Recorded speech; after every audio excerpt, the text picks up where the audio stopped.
Nggak usah kau berkoar-koar yang muncul buku lo. Yang paling ironisnya, substansi permasalahan.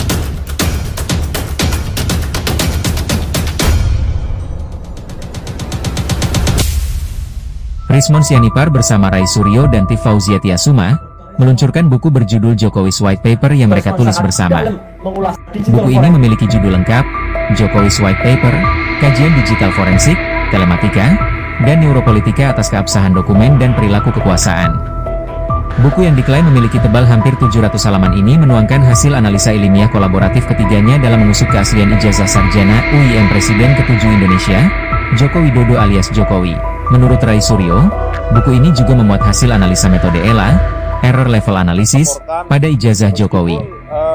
Bagian buku lainnya menelusuri keaslian ijazah Jokowi lewat hasil analisis digital forensik oleh Rizmon Sianipar. Dikutip dari berita Tempo.co, menurut Rai Suryo, Rizmon menyajikan sebuah analisis spektrum warna untuk menganalisa stempel pada pas ijazah Jokowi.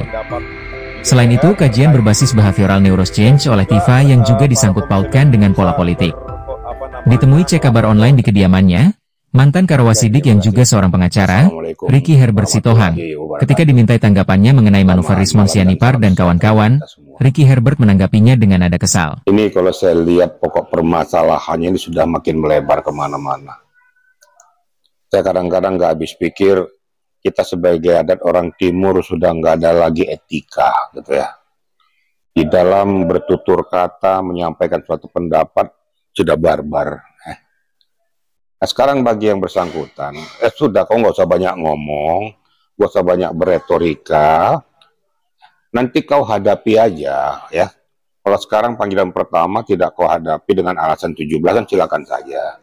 Nanti panggilan kedua, kamu pertanggungjawabkan saya, jawab aja apa yang kau ketahui, apa yang kau alami, dan apa yang dipertanyakan oleh penyidik. Kan gampang saja, nggak usah kau berkoar-koar yang muncul buku lo. Yang paling ironisnya, substansi permasalahan yang pertama dipersoalkan kan masalah ijazah.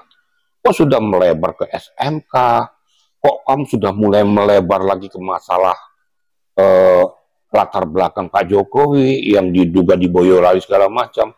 Ini kamu nih manusia atau apa sih? Ya, sebenarnya otakmu di mana sih sebenarnya? Saya nggak ngerti wujudmu manusia bener atau enggak sih? Saya nggak habis pikir gitu loh. Apa sih sebenarnya yang kau cari? Gitu loh. Saya udah berkali-kali katakan, kau tuh selama di dunia ini, apa yang sudah kau perbuat untuk negara Republik Indonesia ini?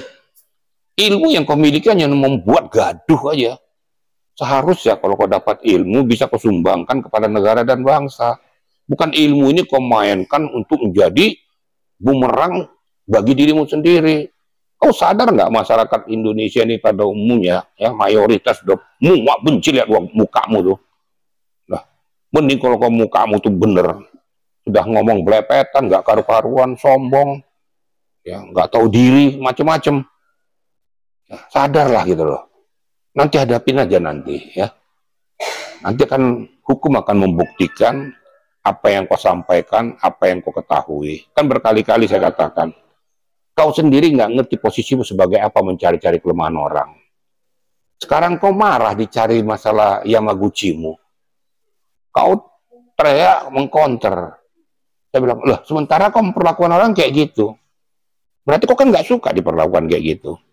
Kemudian posisimu tuh apa? Kalau Prof. Edi bilang ya, Wamenkum bilang tuh, kau tuh nggak ada hubungan hukumnya. Ngapain kau cari-cari? Kalau saya selalu mengatakan nggak ada legal standing, ya. Ini muncul lagi orang-orang tertentu kompor-komporin lagi. Yang sialnya ada lagi muncul lagi mencetak satu buku. Kenapa nggak 5.000 lembar aja? Kau jual kan laku di pasaran kalau ada yang beli. Kalau dibuang jadi keset, mau apa loh? Karena tidak berbobot, nilai buku itu hanya untuk membuat suatu kegaduhan. Karena apa yang kau teliti itu tidak sesuai dengan fakta. Kau ngomong segala macam, ini sudah berdasarkan analisis, tarik segala macam. Nah kau munculkan aja itu berkali-kali saya katakan tuh. Itu semuanya salinan-salinan. Pernahkah kau munculkan aslinya? Nggak pernah. Terus kau minta orang untuk munculkan aslinya, siapa kamu? Sudahlah, kesimpulannya kan sudah berjalan nih hukum. Nanti kau hadapin aja. Panggilan nih, kau nggak salah tanggal 20 panggilan.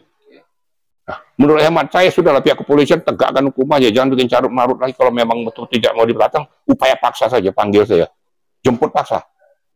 Tapi abang bisa menganalisis mantan Karawasi dengan momen Polda Metro Jaya juga akan jadi tersangka, sudah membaca dan menganalisa. Kalau seandainya nanti, rasa bang, saya kan nggak mau mendahului hukum.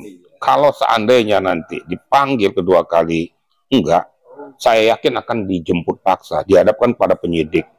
Setelah diadakan cross check, nanti kemungkinan jadi tersangka itu besar.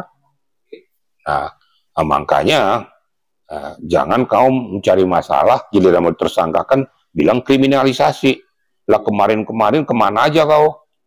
Orang kau sakitin bukan kriminalisasi namanya.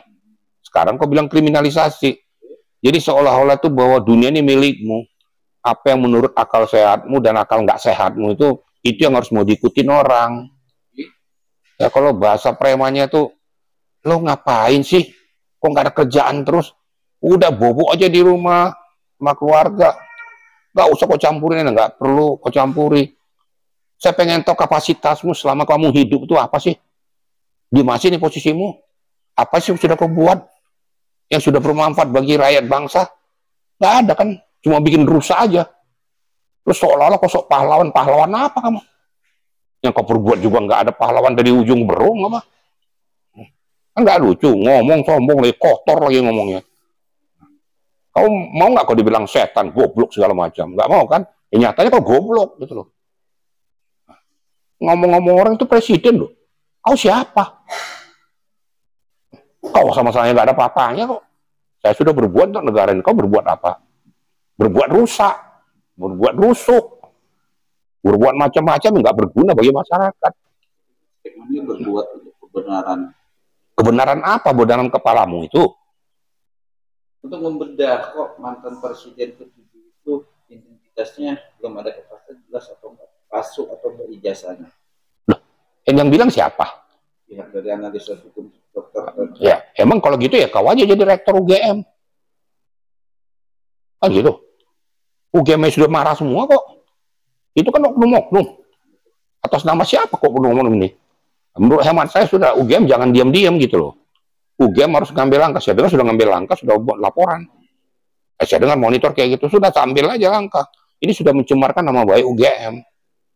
Kalau berani, rektorat sudah menyatakan itu asli. Kalau ada orang membuat rusak UGM itu harus berani. Bila penting keluarkan dari alumni UGM. Karena kenyataan kamu tuh membuat rusak semua. Jadi walaupun bagaimanapun seperti kata Pak Mahfud, ya sudah objektif aja lah dengan pokok permasalahan ini kan gitu. Jadi sudah lah, nggak usah lagi macam-macam lah. Kita sedang berkembang, memajukan negara, sedang berjalan dan lain sebagainya. Jangan kau buat rusak dengan cara-cara kayak gini. Menghambat pembangunan, membuat dualisme daripada kepercayaan publik. Nah, saya harapkan negara hadir. Nggak usah dilihat-lihatin, nonton aja negara ini. Segera ambil langkah. Kepolisian nggak usah lagi pakai tanda ngaling-ngaling lah. Ya, saya lalu Purnawirawan Polri merasa sakit juga, ya, mengatakan polisi goblok, ini goblok, Kak Listio Sigit itu nggak bener. Kemudian Pak Tito Karnavian kayak gini kan kurang ajar nih. Bajingan tengi nih orang nih. Oh, itu walaupun junior saya semua tuh jenderal bintang 4 loh tuh. Kurang ajar ya. Saya aja nggak bisa bintang 4. Bapak itu udah Kapolri loh. Kok hina-hina kayak gitu? Ya, saya tersinggung. Nah, itu institusi saya. Kepolisian bobrok sedunia loh. Loh kau bobrok seneraka gitu loh. Ya satu neraka kan paling bobrok. Di neraka aja jangan-jangan nggak diterima kayak model kamu nih. Karena ngomongmu nggak bener gitu loh. Tapi si bisa berubah ke seorang kajiannya semua loh. Emang siapa dia? Sudah lah, nggak usah dibahas lagi. Respon muak, lihat mukanya. Respon kemana-mana dia lagi. Kemudian yang dibahas nggak jelas lagi. SMK dibahas. Latar belakang Pak Jokowi dibahas. Besok-besok apa? Besok-besok tempe lagi gosong pun dibahas sama dia. Karena nggak ada kerjaannya lagi. Pertanyaan saya tuh, kamu jalan-jalan kemana? Pakai uangmu sendiri nggak? Ya sudah, itu aja lah.